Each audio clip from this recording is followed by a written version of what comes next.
Welcome to Strategy Talk, where the editors of Strategy Page discuss current events with a splash of history. I'm Dan Masterson, host of Strategy Talk. With me today is the editor of Strategy Page, well-known military author and game designer Jim Dunnigan. Also joining us is the associate editor of Strategy Page, columnist and author Austin Bay.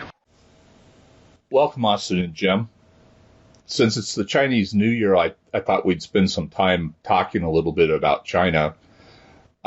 What's China's latest problem, Jim? Population. They're running out of workers. This is already a problem for their foreign trade, as it were, because I think 20 years ago their wages were about 1/35 of what they were in the United States. Now they're 1/5. They've basically had to bid up the wages on the few remaining workers. And it's not a solution. Short term it is, but already a lot of their foreign production in China is moving to other countries, quite often other East Asian countries, not South Korea, but Vietnam and others, Indonesia, what have you. They don't have any real solution for this problem. They try to import workers, foreign workers, which, as many people have studied East Asia know, is not popular. Even the Japanese, who are facing extinction, as it were, because of their declining, their negative population growth, and South Korea, which is approaching Japanese, levels of low births, while China's catching up. We pointed this out in years earlier updates, that this is basically the curse of affluence. It's an ancient curse, really. You can trace it back to the Romans, who kept good records. Once people get affluent, the women decide, well, I don't have to have a bunch of children anymore, and they don't. As the English nobility coined the phrase during the Renaissance, that one heir, one spare, and then less party girls, which is what they did, because their husbands were more than happy to play with their girlfriends and what have you. The English were very liberal on recognizing bastards. They couldn't necessarily adopt them, but they could basically put them to work for the family business. But that caused critical problems for the British aristocracy, in that if there were no male heirs, the line went extinct. A lot of talented bastards running around, and some of them founded new royal aristocratic houses on their own merits. But it really wasn't a solution for the traditional democracy. I think Al Nofi dug that up when we were researching a medieval version of the 100 Years' War. That it wasn't the wars that more than decimated the English aristocracy. It was lack of heirs, lack of children, as it were. The Chinese are facing the same problem. They can't encourage more births because the increasingly affluent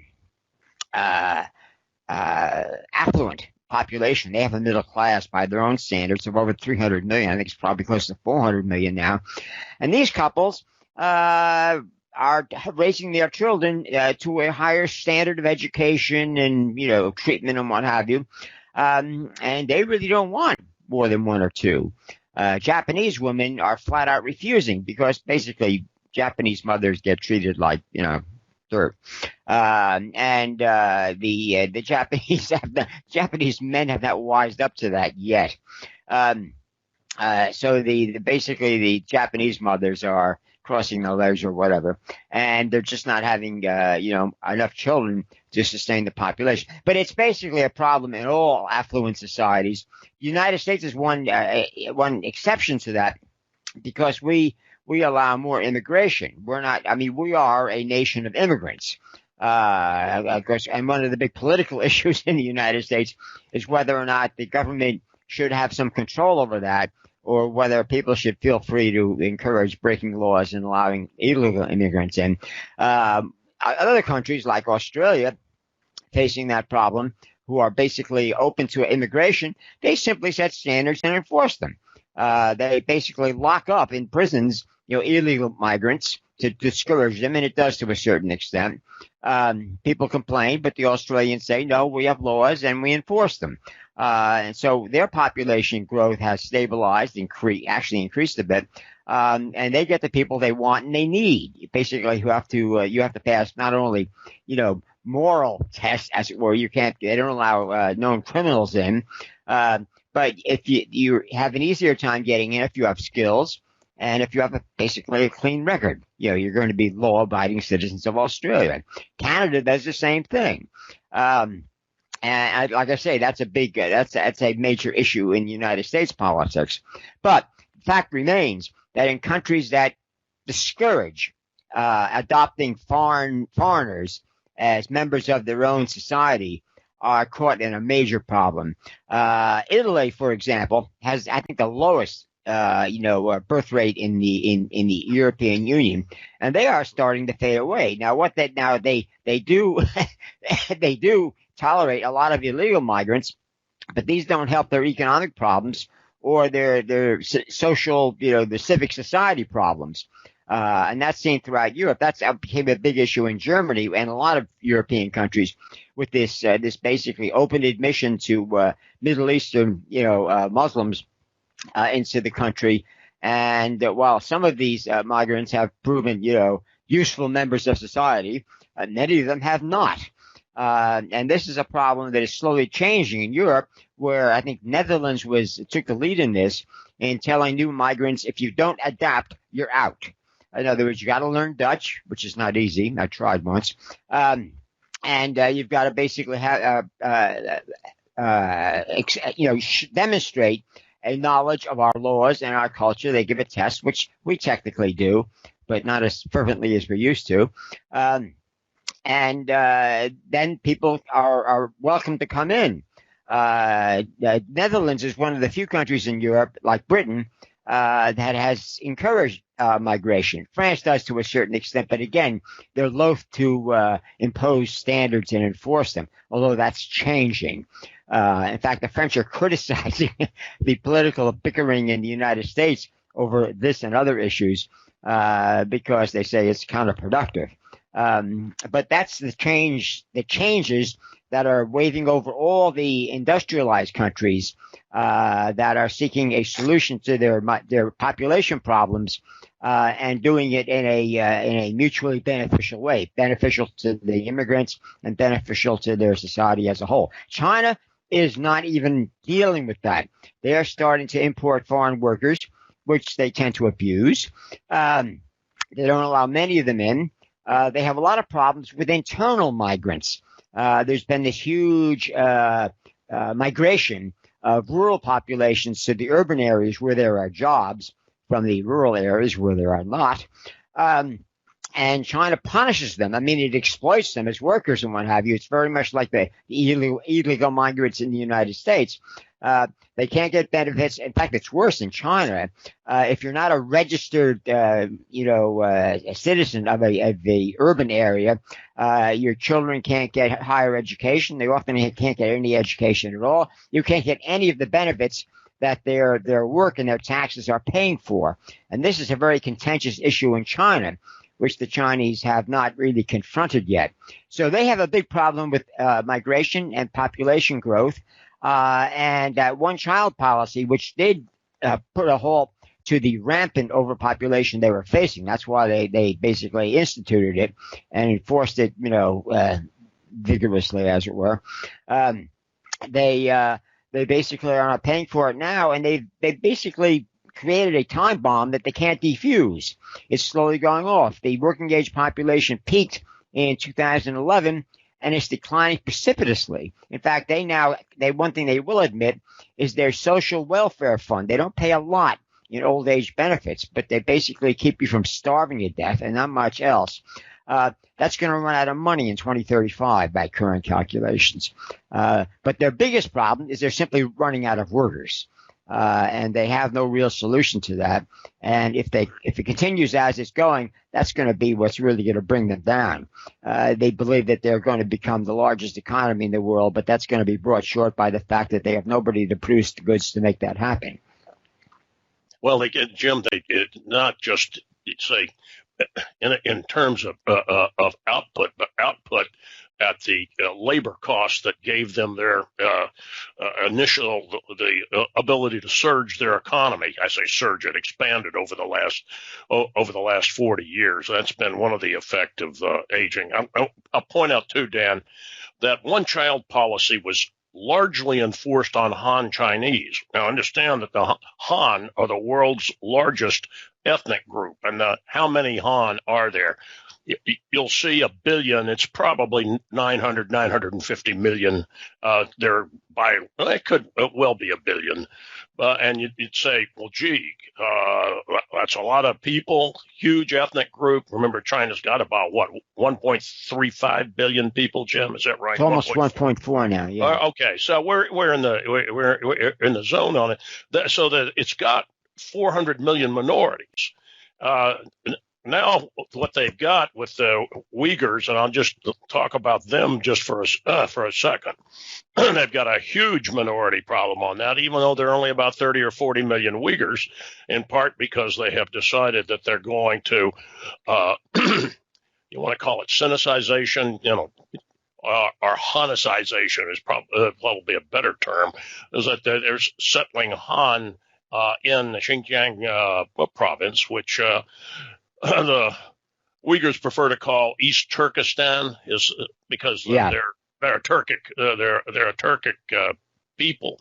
But some of these, Jim's talking about the declining population, but they've got other demographic problems, population problem, and that is they really don't integrate their minorities.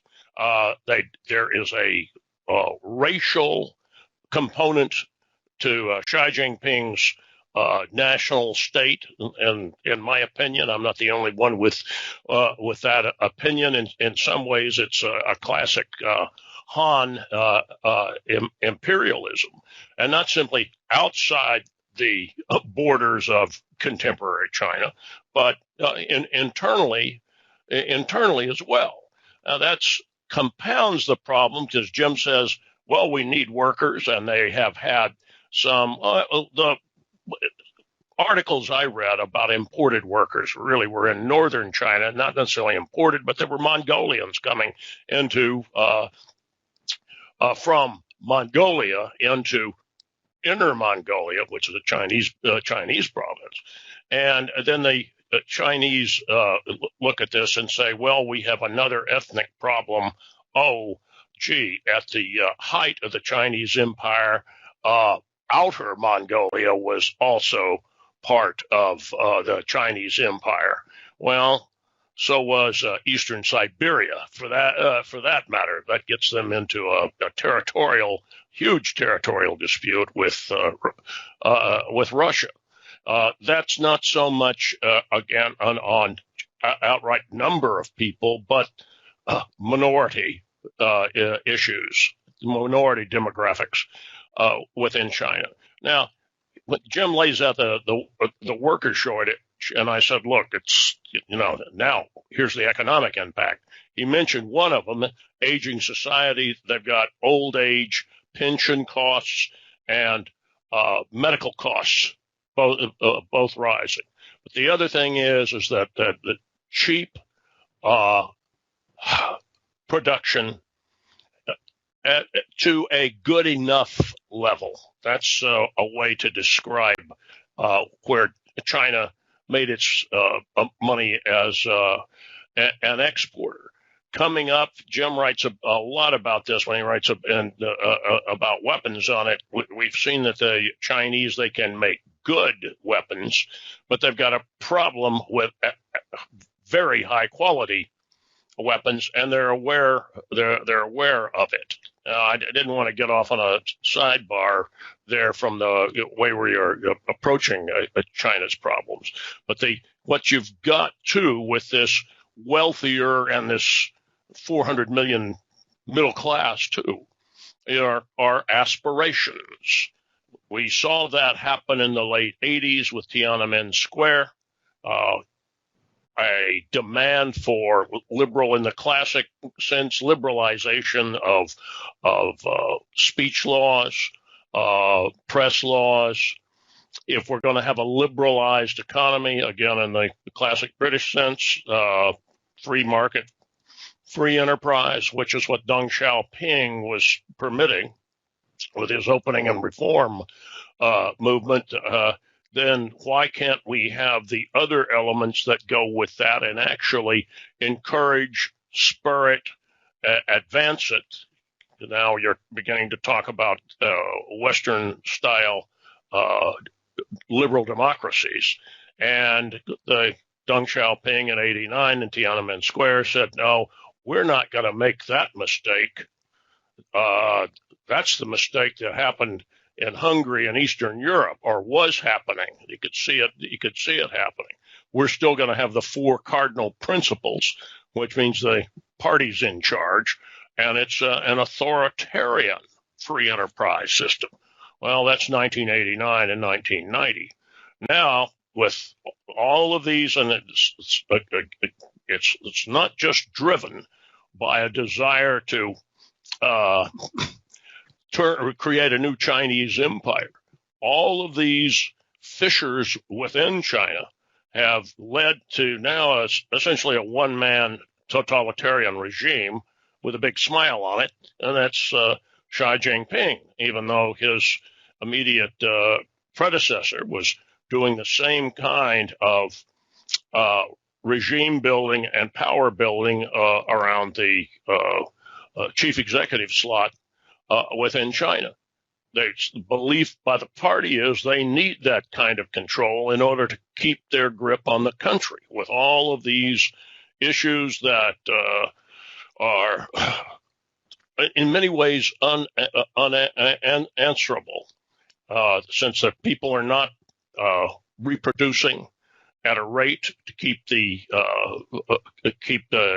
economy growing, and you're also starting to see economic decline.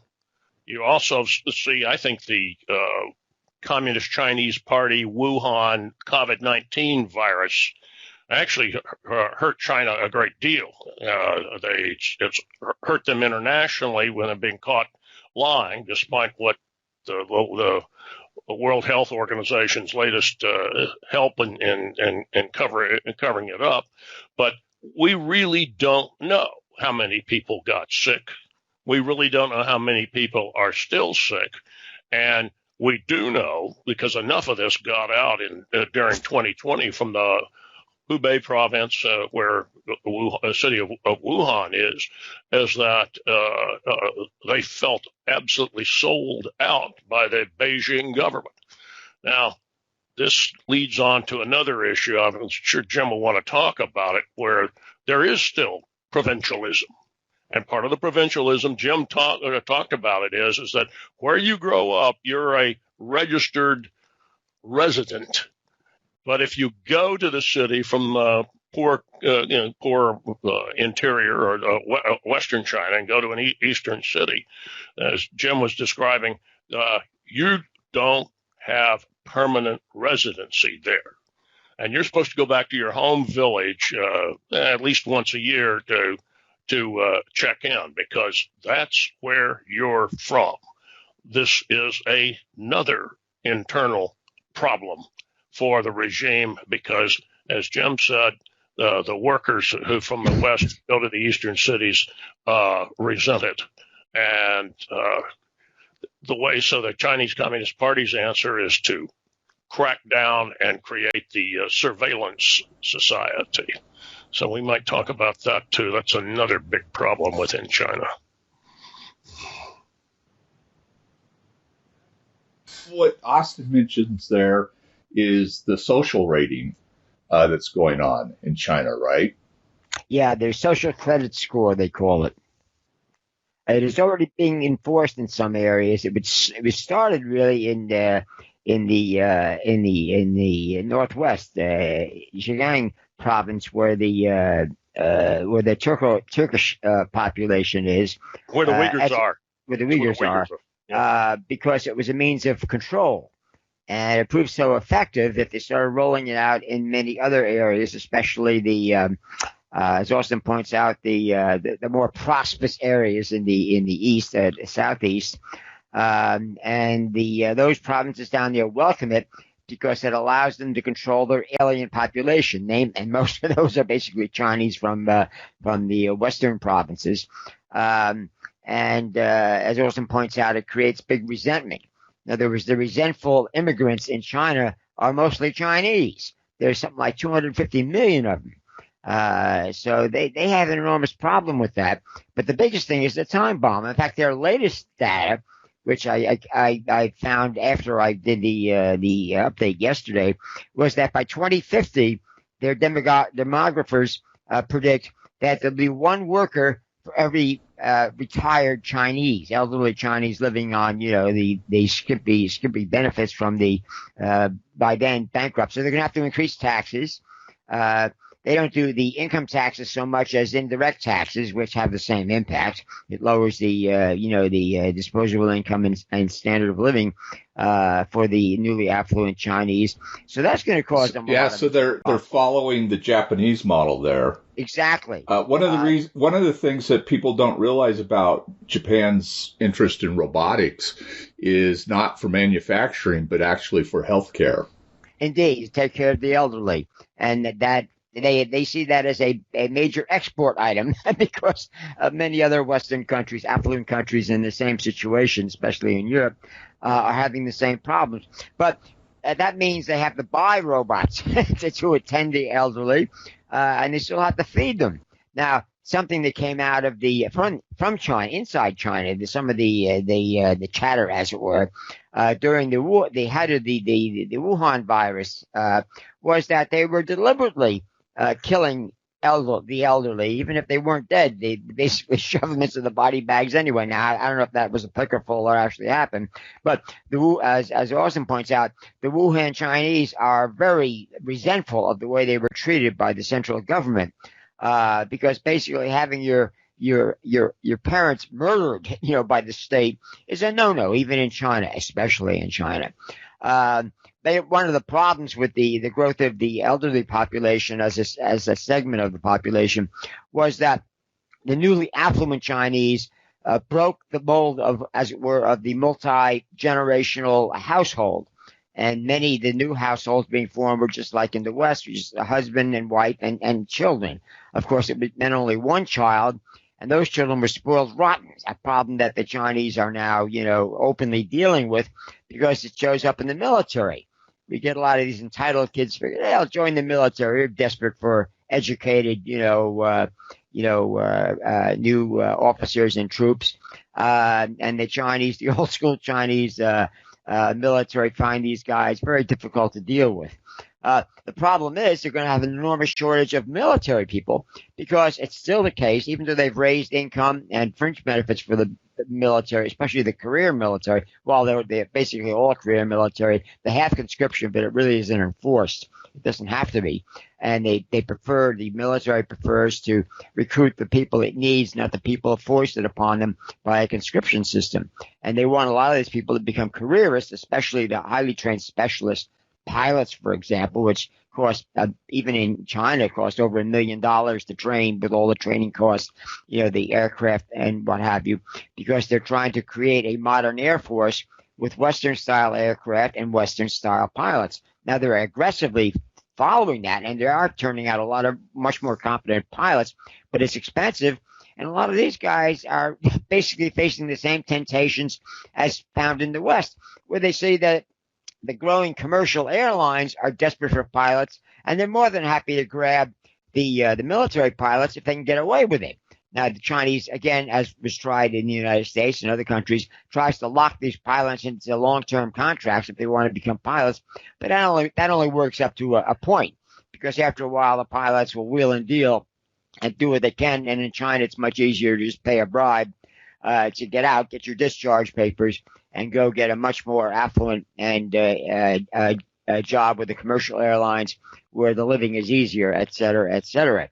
But they're going to face an enormous shortage of working age or military age people and they're going to have a hard time staffing the military. Now, that's one reason why they started 20 years ago to shrink the military. 20 years ago, it was like about 3 million. Now it's approaching, 1 million. And they feel that they can only support as many competent Chinese as they can basically find. And that's becoming a shrinking pool. And the military basically can't compete. So their visions of having they're building more ships. They just launched, I think, their 4th or 5th aircraft carrier. And I think the latest China update gives you the numbers on how rapidly they're outstripping the United States, which is long recognized. The U.S. Navy's pointed it out that they're facing problems with Congress and with, well, they don't say it as loudly, but they point out the shoddy shipbuilding. Same thing with aircraft building. I think the Air Force recently officially declared the new tanker, the KC-46, a turkey. They had a lot of problems with that. They still do. That's another Boeing product, like the 737 MAX, which I believe is going to be renamed or has already been renamed now that it's technically capable of flying again. The United States has a problem with that, especially the Navy. I mean, Al knows a lot more about that. He's the naval expert. But we definitely can't build them as quickly as China, and they're building to our standards, not less, stringent standards of the old Russian style, ships. They're basically cloning our latest carrier, our latest cruiser, destroyers. And they're basically slowly catching up on nuclear submarine technology, still a ways behind us. But they keep building new mini classes, as it were, or even one class has vast differences between the different, blocks, as it were, which we also do. But in their case, the different models, the improved models in a single class look different. Radically different and radically different in performance compared to the incremental improvements in, say, the Virginia class SSNs. So they are aware that they have a problem, but they're trying to close the gap. But the one thing they can't close, honest, is people. They need crews to man these ships, and the Navy's already running into that problem. They're finding that in many cases they can't put new ships to sea, at least not on a regular basis, because they can't man them. And this is only going to get worse, not better. Now, the United States found out during the war on terrorism, as it were, when it reached its peak, I think, in 2008, that, we just had to offer more generous incentives for citizenship for migrants. And they would take it. Some of them would become, career professionals. Others would simply, do a good job for 5 years and they become a citizen and they get out. But that's fine if you have that available. The Chinese don't have anything like that available. Maybe they'll do it. You'll see them doing it with the people, families that are moving into the illegally, residing in the eastern cities, provinces. That China will say, okay, you serve in the military, and we will register your family where they are currently living and working. And that'll probably prove unpopular with the eastern provinces, but very popular with the new recruits. So they may adopt as much as they can within their cultural, norms, a lot of the solutions. But the one thing they cannot get around is the fact that their declining birth rate, declining working age population is not going to reach its peak until about 20 or 30 years. And that's when they expect to achieve economic and military dominance, as a superpower, and they're liable to be caught short by the fact that there are enough Chinese to sustain that, and that's something they have no solution for. Dan, there's a term, and I had to cheat on it. Jim and I mostly just do this totally off the top of our heads, but I went and looked in Cocktails from Hell to find that term for the population that's from the central and western China that's working away from home in eastern China, and they refer to it as the floating population. I don't know why I couldn't remember that, Jim, but Louis Dong Renku. Please don't jump me, please, for mispronouncing the Chinese for it, but floating population. And there's another complication in there. Jim sort of touched on it. There are about 150 million of these floaters that are employed, but there's about another 100 million and huge amounts of people. We're up to over 200 million, 250 or so, about 100 million that are moving back and forth, both in when factories are open or they close. And there have been some effects. Some of it has to do now. It was exacerbated by the pandemic, but also the U.S. action to decouple its U.S. economy from China, and part of it is because of the quote-unquote problems of strategic dependence on a authoritarian / becoming totalitarian state that Jim was talking about. Their improvements with their Navy. We can still debate their aircraft on that, and their smart weapons. They haven't used them, as Jim is always saying. Its problem is that you don't know how smart they are and how capable they are until they actually get used. But the point I was going to make is that they dependence on China's economy because they were building just good enough, and that's when I'll back that up. It's not just a quality issue, but dependence on a capricious dictatorship for electronics and pharmaceuticals. And many of these people in the floating population were working in those kind of factories. They're being literally downsized because their straight market to North America is no longer so straight. So that's another aspect. It's a demographic / economic problem, but it affects those interior migrant workers. I suppose that's a good way to put it. The floaters. So, Jim, one area I'd like to cover, well, actually, there's two. I'd like to cover to wrap this up is, one, what's happening on the border with India, and two, what's happening with Taiwan. India, they've decided that this is perhaps getting a little trickier than they expected, and they're pulling back. That doesn't mean they won't return, but basically the buildup of forces on the Tibet border has been ended, and both sides are pulling back their forces.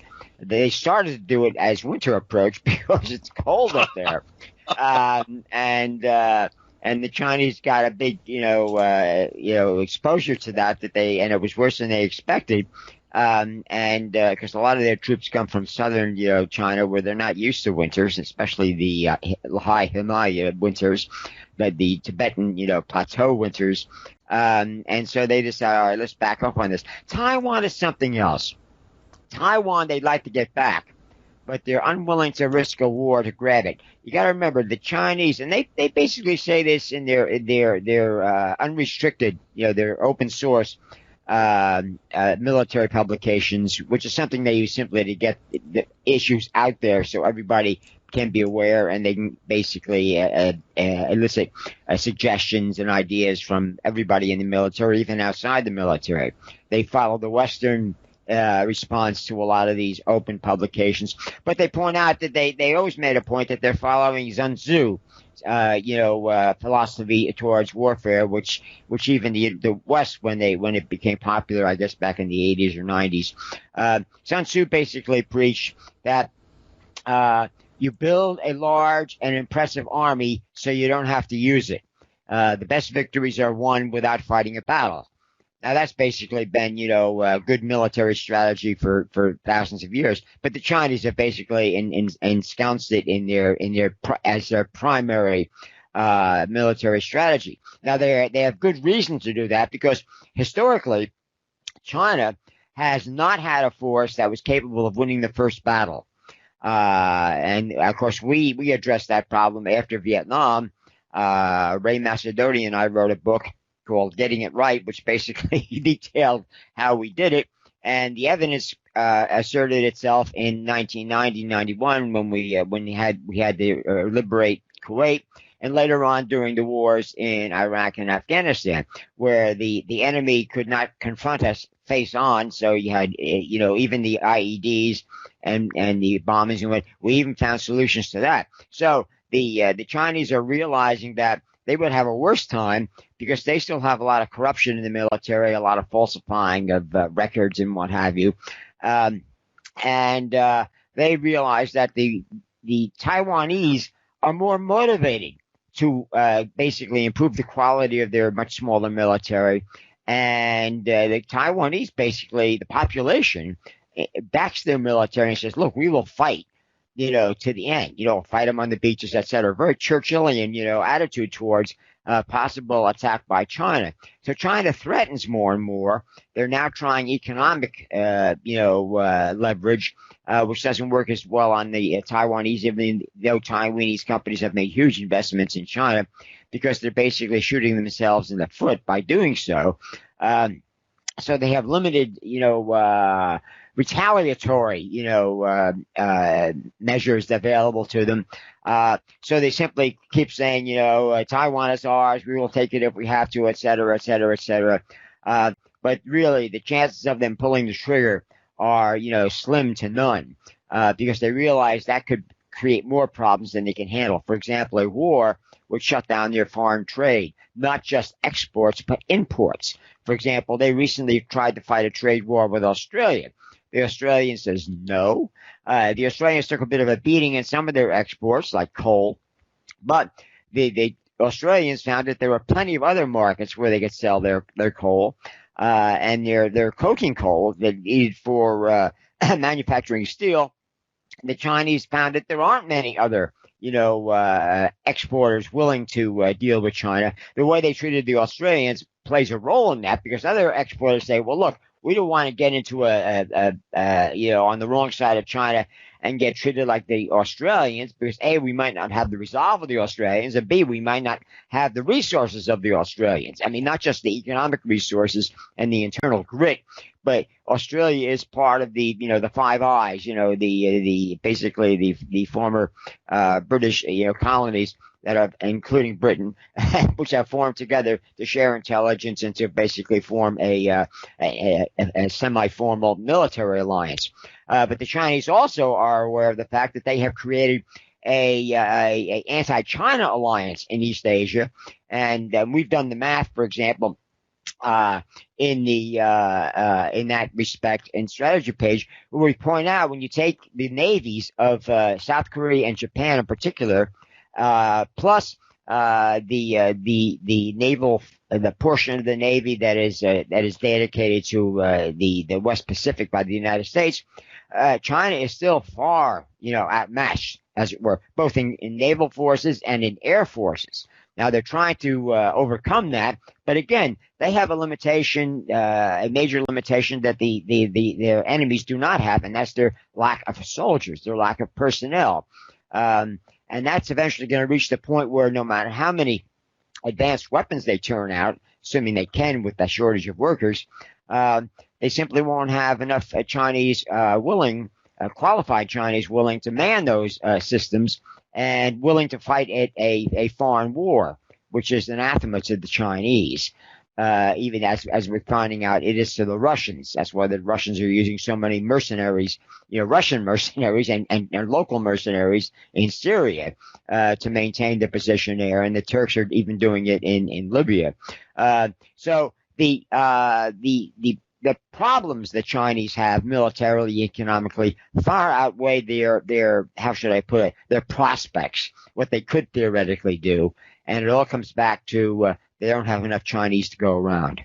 Dan, I want to make a couple of quick points, though.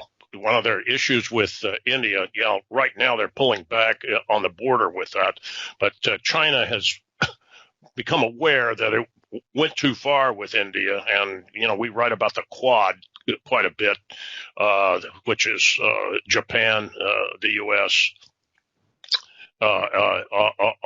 Australia, and the fourth is India. And it's not an alliance. That is an alliance between Australia, Japan, and the U.S., but adding India to that, India would be a sixth eye, wouldn't it, Jim? Since it was a British colony. And they are inching closer to becoming a formal part of that alliance. I know that, but they realize now they've got they're another huge Asian power that does have the manpower, and for all the problems India's got some highly capable military units. We've talked about this a little bit, but look at the history of the Indian Army. It took on the Germans in North Africa, Italy as well, and also fought the Japanese. And so they've got a real depth of experience, and not just fighting a local territorial wars. The Indian Army is capable of expeditionary operations, which is one reason. It's also the fact it's a British type model army that the United Nations loves to have India, as well as Bangladesh and Pakistan. They were both parts of of India and the old Indian Army as in peacekeeping forces. But I think that's a cause for stability on the Indian front at the strategic level, which is that China's got to look, and if we really threaten them, now India's going to be in an alliance with Japan, the U.S., and Australia. Now, the other thing on Taiwan, Jim said that they've gone to economic threats. They're using some of the same techniques they've used on the Philippines and Vietnam and the South China Sea on Taiwan. I call attention to a couple of good reports in the last 2 months about their dredging operations around Matsu. Now, listen, Quemoy and Matsu, everybody forgets that those were also nationalist Kuomintang-held islands. I've been to Quemoy. I was there when was it, 2002, I think, and it was kind of fun looking through the bunkers just across less than a mile away. There was the Chinese mainland, and all that were out there were people in a couple of rowboats fishing. I mean, it was extremely peaceful, and it was like, wait a minute, there really is peace here. Well, look what happens when China decides to take the mask off, which they have. Now they could take Quemoy in about 10 minutes. That just swamped that. Matsu's a little harder because it's farther away. So what they're doing now is just outside the legal limits. They have sand dredges going around, and they tear up all the undersea communications cables and have really disturbed fishing, and fishing is one of the primary businesses in those islands. Taiwan protests it, and Taiwan has finally gone out and started bringing in some of these dredges, forcing them to disgorge their sand. And then China has, within the last 10 days, I read, I'm talking about the Chinese government, has rethought this somewhat, but it was still disruptive. It cost Taiwan money, and it really was an attack using dredges and barges, which is what China conducted over a 20-year period in the South China Sea to build all those fake islands, and then claim they're as Chinese as Shanghai, and then they went and put airfields on them. That was using concrete dredges and construction barges for territorial expansion.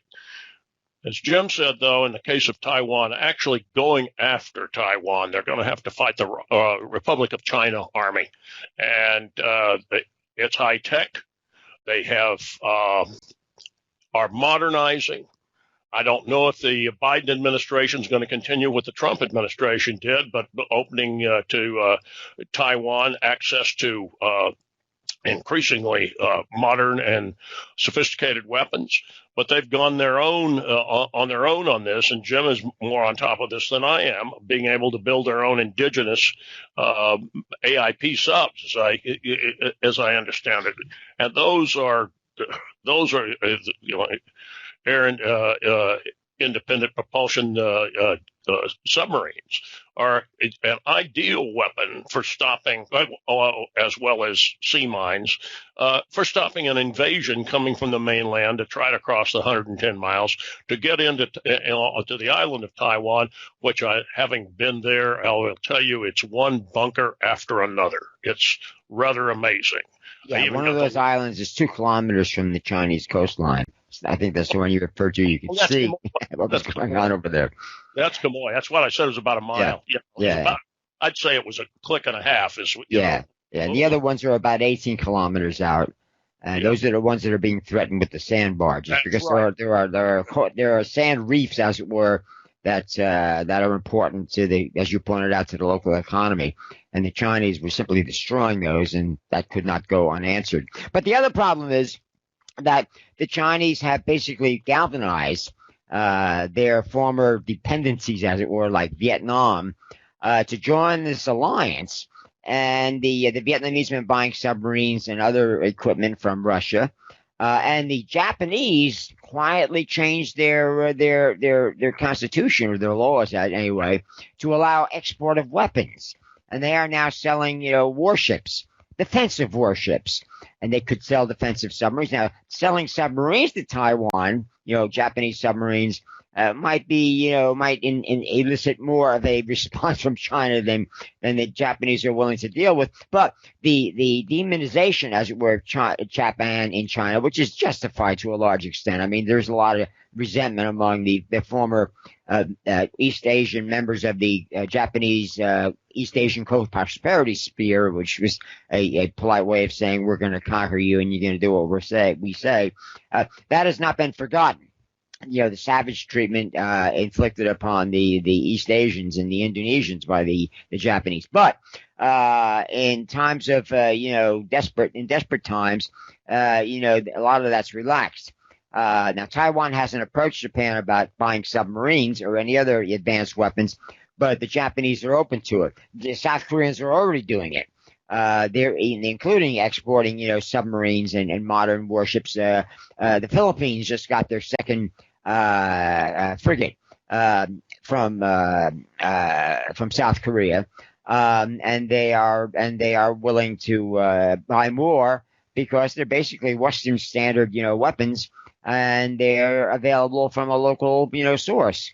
And the Japanese are willing to get into that because, it's in their own self-interest. One other point I'd make to Dan about an attack on Taiwan.